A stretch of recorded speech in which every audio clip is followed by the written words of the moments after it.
السلام عليكم ورحمة الله وبركاته. ايه الاخبار ابناء وبنات الطلاب؟ عاملين ايه؟ يا رب تكونوا بخير يا رب. النهارده ان شاء الله هنكمل مع بعض سلسلة الكورس الاولاني لتعلم اللغة الانجليزية مع الحلقة الثالثة.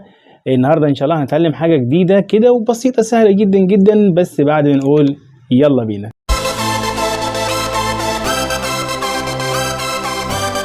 اهلا بكم ولاد وبناتي مرة تانية، تمام، وكل محبي اللغة الانجليزية اللي عايزين يتعلموها معانا ان شاء الله.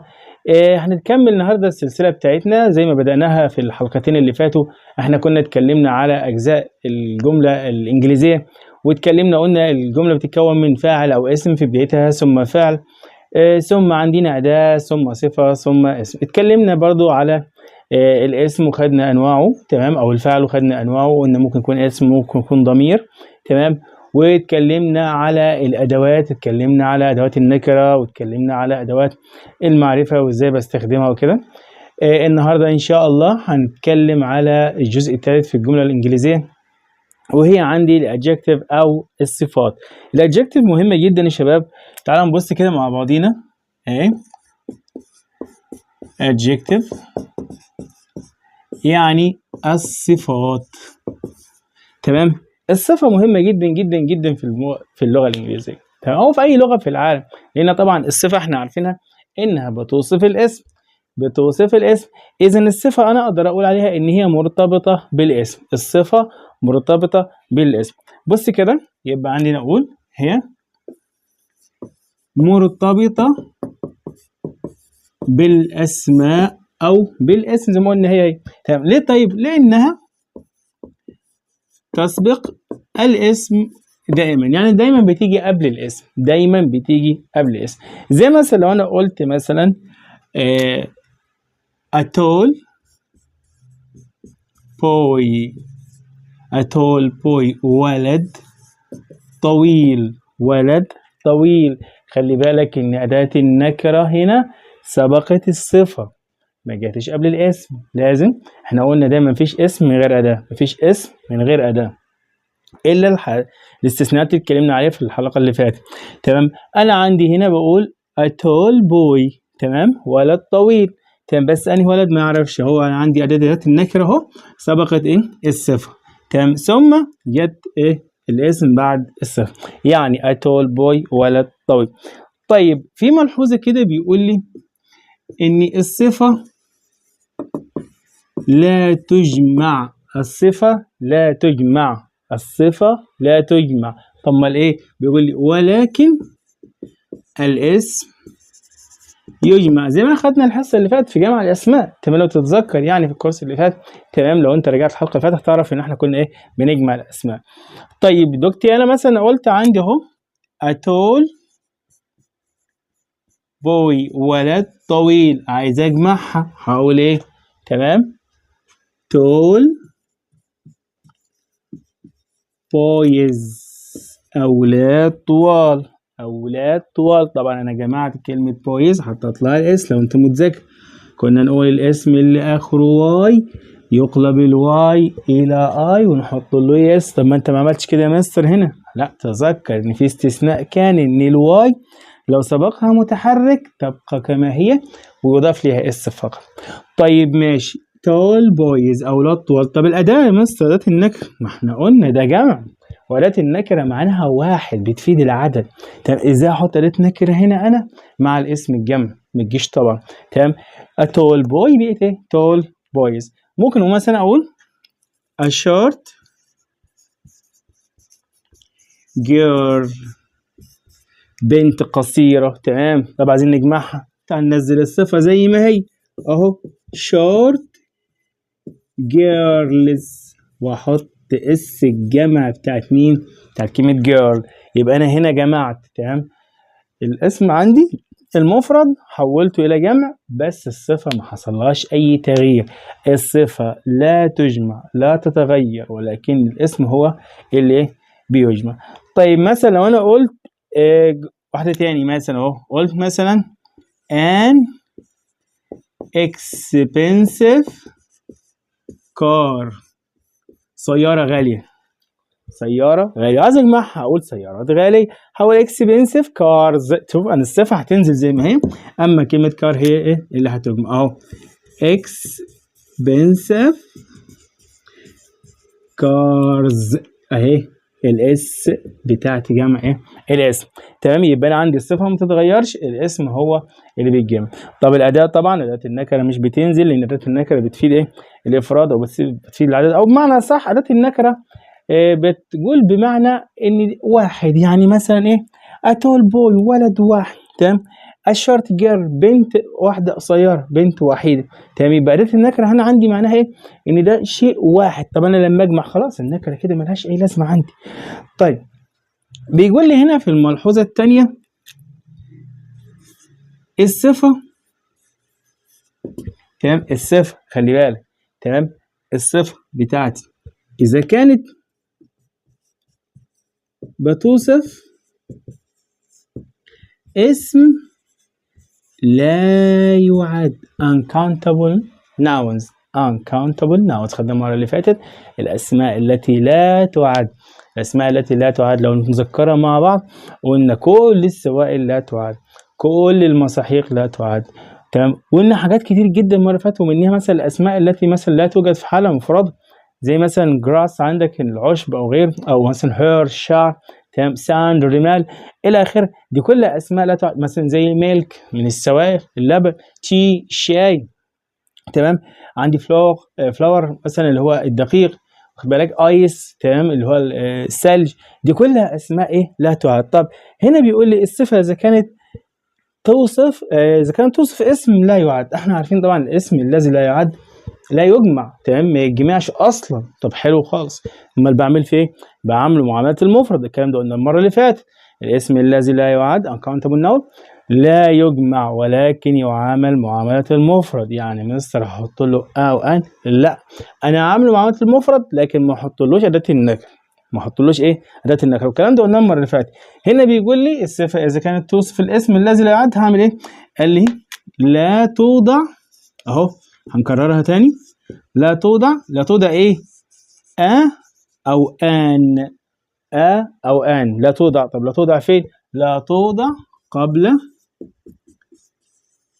الصفة، مش هتتحط قبل الصفة سواء كان مفرد او جمع او ملناش دعوة. تمام، طيب يعني بمعنى صح مثلا لو انا قلت اهو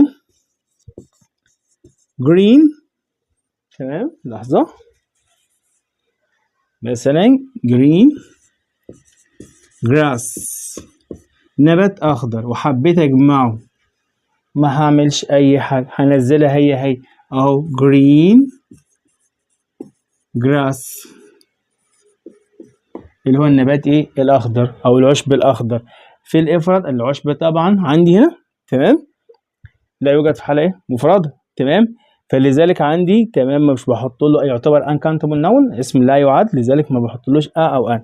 لذلك في الجمع الاسم الذي لا يعد سواء في المفرد سواء في الجمع مفيش تغيير، والصفة كذلك الامر، ومش بنحط قدامها او ان. تمام، في الافراد نهائيا. تمام، طيب احنا كده يبقى خلصنا كلامنا عن الصفة. الصفة سهلة وبسيطة جدا جدا. خلي بالك نقولها مرة تاني ان الصفة دايما مرتبطة بالاسم. ليه؟ لان بتسبق الاسم دائما. طيب الصفة لا تجمع ولكن الاسم يجمع. الصفة لا تجمع ولكن الاسم يجمع. حالة الافراد عندي اداة النكرة تسبق الصفة. اداة النكرة اذا كانت او ان. تمام، لما انا حاجة هجمع الاسم والصفة مش هتتجمع. الصفة ايه لا تجمع ولكن الاسم هو الذي يجمع، ومش هحط أداة النكرة قدامها. طيب إذا كان الصفة عندي تتكلم على اسم، هنا عندي uncountable noun يعني لا يعد، مش هحط أو أن في الإفراد ولا هغير حاجة في الجمع، الاتنين واحد مفيش تغيير. تمام، زي ما أنت شايف جرين جراسز مثلا جه جرين جراسز هي اللي هو العشب الأخضر. طيب تعالى نكمل بعد ما نمسح السبورة مع بعض. ما تنساش على فكرة لازم تكون مجهز كراستك وقلمك الجميل وبتكتب معايا كل ملحوظة، عشان دايما الشيء المسموع والملحوظ والمكتوب بيثبت في الدماغ بتاعتنا كتير جدا. احفظ الحاجات دي مهمة جدا، سجلها معايا أول بأول. يلا نكمل بعد ما نمسح السبورة. دلوقتي وصلنا مع بعض كده لحتة مهمة جدا، وهي حتة حصيلة الكلمات أو بنك الكلمات. هناخد مع بعض كده شوية صفات للحفظ. تمام، يا ريت برضو قلمك الجميل وكراستك الجميلة معاي عشان نكتب الصفات اللي هنحفظها مع بعض. هناخد مجموعة صفات كتير جدا. تمام. عندنا مثلا هنكتب أول حاجة، مثلا لو قلنا كده نبدأ من الناحية دي، عندنا big كبير، big big big. تمام. طيب small small small صغير، big small big small. عندنا hot hot حار، hot hot حار. عندنا مثلا cold cold بارد، cold cold cold. عندنا مثلا tall tall طويل، tall tall tall. عندنا long long طويل. طب ايه الفرق؟ عندي tall ولونج الاثنين طويل. تمام. tall دي بتستخدم مع الشيء الطويل، يعني رأسي كده، مثلا اقول مثلا tall boy ولد طويل، تمام، حاجه لفوق كده. تمام. لكن لونج تمشي مع ايه؟ الحاجه الافقيه. تمام. لونج واي طريق طويل، تمام، حاجه ايه؟ ماشيه كده ايه؟ افقي بمعنى اصح. طيب ناخد تاني، عندنا short قصير، short اهي short قصير، short short قصير. عندنا new new جديد، new new new جديد new. طيب عندنا مثلا pretty أو pretty، تمام، يعني بمعنى صح جميل، جميل أهي جميل. تمام. عندنا مثلا fit fit بمعنى لائق، fit fit fit. عندنا old old بمعنى عجوز أو قديم. تمام ماشي. طيب عندنا مثلا ناخد تاني fast سريع، fast fast سريع، fast fast. نعمل كده نطول شوية عشان لسه عندنا حصيلة صفات تاني كتار عشان نقدر نزود. عندنا مثلا ممكن نقول young صغير السن اهي، صغير السن. مثلا اقول ايه؟ this boy is young. تمام. this boy هذا الولد is young يكون ايه؟ صغير السن.